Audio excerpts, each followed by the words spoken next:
नमस्कार। प्रादेशिक समाचार के साथ मैं पूनम किरकिट्टा। पहले मुख्य समाचार। प्रधानमंत्री नरेंद्र मोदी ने मध्य प्रदेश में ग्रामीण आवास योजना के तहत बने 5,21,000 आवासों का गृह प्रवेशम कराया। कहा कि ये गरीबों में विश्वास पैदा करने की प्रतिबद्धता है। राज्यपाल से मिले विधायक ढुल्लू महतो और अंबा प्रसाद। ओबीसी को जनसंख्या के अनुपात में आरक्षण उपलब्ध कराने के लिए ज्ञापन सौंपा। कृषि मंत्री बादल पत्रलेख ने कहा, राज्य के 100 स्मार्ट विलेज के किसानों को आर्थिक और सामाजिक तौर पर आत्मनिर्भर बनाया जाएगा। और मौसम विभाग ने राज्य भर में कल से 1 अप्रैल तक भीषण गर्मी और लहर चलने के लिए येलो अलर्ट जारी किया। और अब समाचार विस्तार से। प्रधानमंत्री नरेंद्र मोदी ने कहा कि पीएम आवास योजना सिर्फ सरकारी योजना नहीं है, बल्कि ग्रामीणों और गरीबों में विश्वास पैदा करने की प्रतिबद्धता है। उन्होंने कहा कि यह गरीबी की बेड़ियां तोड़ने के लिए प्रोत्साहित करने की दिशा में पहला कदम है। प्रधानमंत्री ग्रामीण आवास योजना के तहत मध्य प्रदेश में बने 5,21,000 आवासों के गृह प्रवेशम कार्यक्रम में शामिल होने के बाद प्रधानमंत्री ने आज लाभार्थियों को संबोधित किया। इस अवसर पर श्री मोदी ने कहा कि इस योजना के तहत गांवों में बने ये 5,21,000 आवास केवल घर नहीं, बल्कि इस बात का सबूत है कि देश के गरीब सशक्त हो रहे हैं। श्री मोदी ने कहा कि देश में प्रधानमंत्री आवास योजना के तहत बनाए गए घरों में करीब 2 करोड़ महिलाओं को मालिकाना हक मिला है। प्रधानमंत्री ने यह भी कहा कि महिलाओं की समस्याओं को कम करने के लिए सरकार ने हर घर में पीने का पानी उपलब्ध कराने का काम भी किया है। पिछले 2.5 साल में देश भर में 6 करोड़ से अधिक परिवारों को शुद्ध पेयजल कनेक्शन दिए गए हैं। भाजपा से बाघमारा विधायक ढुल्लू महतो और बड़कागांव की विधायक अंबा प्रसाद ने आज राज्यपाल रमेश बैस से राजभवन जाकर मुलाकात की। इस अवसर पर दोनों विधायकों ने राज्यपाल से ओबीसी को जनसंख्या के अनुपात में शीघ्र आरक्षण उपलब्ध कराने को लेकर ज्ञापन के माध्यम से निवेदन किया। उल्लेखनीय है कि झारखंड विधानसभा के बजट सत्र के दौरान ओबीसी आरक्षण की मांग सत्ता और विपक्ष के विधायकों ने प्रमुखता से उठाई थी। अंबा प्रसाद ने सदन में ओबीसी समुदाय को आबादी के अनुपात में आरक्षण का लाभ देने की मांग को लेकर ध्यानाकर्षण के माध्यम से सवाल उठाया था। इस अवसर पर दोनों विधायकों के अलावा ओबीसी समुदाय के कई लोग शामिल थे। देश के युवाओं को प्रतियोगिता परीक्षाओं की तैयारी में मदद करने के उद्देश्य से आकाशवाणी के एफएम गोल्ड चैनल पर एक विशेष कार्यक्रम अभ्यास शुरू किया जा रहा है। क्या आप कॉम्पिटिटिव एग्जाम की तैयारी कर रहे हैं? ऑल इंडिया रेडियो के नए प्रोग्राम अभ्यास में हमारे विशेषज्ञ आपके सवालों का देंगे जवाब। शनिवार रात 9:30 बजे एफएम गोल्ड पर। इस बार का विषय है हिस्ट्री। आप इससे जुड़े सवाल व्हाट्सएप करें 928909404 पर, या सवाल ईमेल भी कर सकते हैं abhyas.air@gmail.com पर।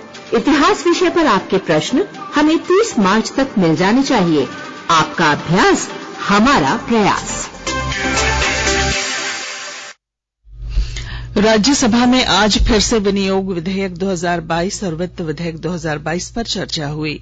इसमें भाग लेते हुए शिवसेना की प्रियंका चतुर्वेदी ने कहा कि आम आदमी आज महंगाई की मार झेल रहा है। उन्होंने कहा कि पेट्रोल और डीजल की कीमतों में प्रतिदिन बढ़ोत्तरी हो रही है। उन्होंने क्रिप्टो करेंसी का मुद्दा उठाते हुए कहा कि भारत एकमात्र ऐसा देश है जो इस मामले पर कोई कानून लाने से पहले क्रिप्टो संपत्ति पर कर लगाता है। आम आदमी पार्टी के संजय सिंह ने कहा कि देश में महंगाई बढ़ रही है, लेकिन सरकार ने मनरेगा के बजट में कटौती कर दी है। उन्होंने कहा कि देश में बेरोजगारी भी बढ़ी है। भाजपा के अरुण सिंह, केजे अल्फोंस और रामकुमार वर्मा ने विभिन्न क्षेत्रों में सरकार की उपलब्धियों का जिक्र करते हुए कहा कि केंद्र ने लोगों के कल्याण के लिए कई उपाय किए हैं। लोहरदगा में झारखंड प्रजापति समन्वय समिति ने वित्त मंत्री रामेश्वर उरांव को 6 सूत्री मांग पत्र सौंपा। श्री उरांव ने समिति के लोगों को जल्द निराकरण का आश्वासन दिया। साथ ही झारखंड माटी कला बोर्ड के गठन की भी बात कही। अमृत महोत्सव के तहत आकाशवाणी के साप्ताहिक क्विज में आइए आप भी शामिल हों। आजादी के 75 वर्षों का पर्व अमृत महोत्सव। प्रत्येक बुधवार शाम 7 बजे प्रसारित होने वाले प्रादेशिक समाचार के दौरान पूछे गए प्रश्न का सही उत्तर देने वाले एक प्रतिभागी इनाम का हकदार होगा। इसके लिए सुनते रहें आकाशवाणी रांची का प्रसारण।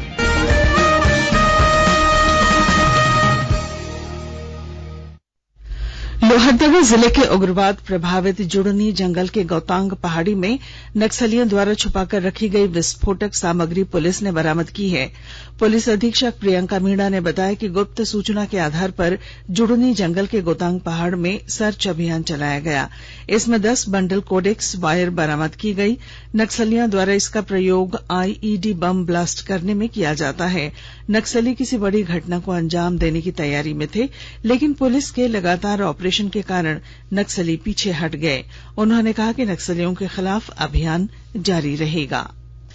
राज्य की मनरेगा आयुक्त राजेश्वरी बी ने मनरेगा योजना से क्रियान्वित विभिन्न योजनाओं को सही तरीके से धरातल पर लाने का निर्देश दिया। इसके साथ योजनाओं में तेजी लाने का भी निर्देश दिया है। इसे लेकर उन्होंने आज झारखंड के सभी जिलों के लोकपालों से वीडियो कॉन्फ्रेंसिंग से बात की। वीडियो कॉन्फ्रेंसिंग के दौरान राजेश्वरी बी को विभाग द्वारा तैयार कराए गए ओम्बड्समन ऐप के बारे में भी विस्तृत रूप से जानकारी दी गई। भ्रष्टाचार निरोधक ब्यूरो एसीबी ने 5,000 रुपए रिश्वत लेते लिपिक को गिरफ्तार किया है। गिरफ्तार लिपिक दीपक कुमार रांची एसएसपी ऑफिस में पदस्थापित है। बताया गया है कि लिपिक को एसीबी रांची की टीम ने मंगलवार को 5,000 रुपए रिश्वत लेते रंगे हाथों गिरफ्तार किया। आकाशवाणी के ताजा तरीन समाचारों के लिए आप हमारी वेबसाइट newsonair.com पर लॉग ऑन कर सकते हैं। ताजा समाचार Twitter handle @AIR news alerts और Facebook page All India Radio News पर भी उपलब्ध है।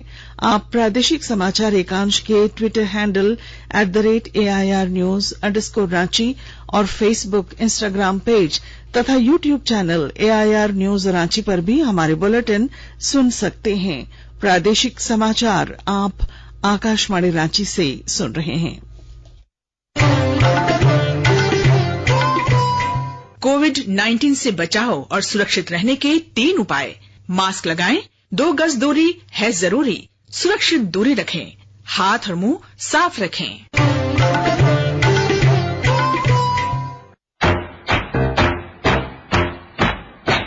चलो मिलकर एक शुरुआत करें, चलो एक फैसला आज करें, मास्क नहीं तो टोकेंगे, कोरोना को रोकेंगे, चलो एक इरादा करते हैं, चलो एक इरादा करते हैं, मास्क नहीं तो टोकेंगे, कोरोना को रोकेंगे। भारत सरकार द्वारा जनहित में जारी। प्रादेशिक समाचार में आपका फिर स्वागत है। कृषि पशुपालन विभाग ने किसानों को आर्थिक, सामाजिक और तौर पर आत्मनिर्भर बनाने की नई पहल शुरू की है। इस पहल के तहत आज नेपाल हाउस स्थित कृषि मंत्री के कार्यालय में प्रदान एनजीओ के साथ एक करार हुआ। करार के तहत सभी विधानसभा क्षेत्रों से विधायकों की अनुशंसा पर कुल 100 गांवों का चयन किया जाएगा। राज्य के 100 स्मार्ट विलेज के किसानों को आर्थिक और सामाजिक तौर पर आत्मनिर्भर बनाया जाएगा। यह जानकारी राज्य के कृषि मंत्री बादल पत्रलेख ने एमओयू के बाद पत्रकारों को दी। मंत्री ने बताया कि राज्य सरकार किसानों की खुशहाली के लिए कई कदम उठा रही है। उन्होंने बताया कि इस काम की एवज में सरकार पर किसी भी तरह का आर्थिक बोझ नहीं पड़ेगा। एमओयू के मुताबिक सरकार प्रदान को इसके लिए कोई राशि नहीं देगी। सीएसआर और दूसरे सोर्स से मिलने वाली राशि से ही प्रदान एमओयू के हिसाब से निर्धारित काम करेगा। राज्य में मनरेगा मजदूर से स्वरोजगार तक का सफर तय करने वाले 72 श्रमिकों को अपना काम मिल गया है। वहीं करीब 50 श्रमिकों का भी प्रशिक्षण पूरा हो गया है।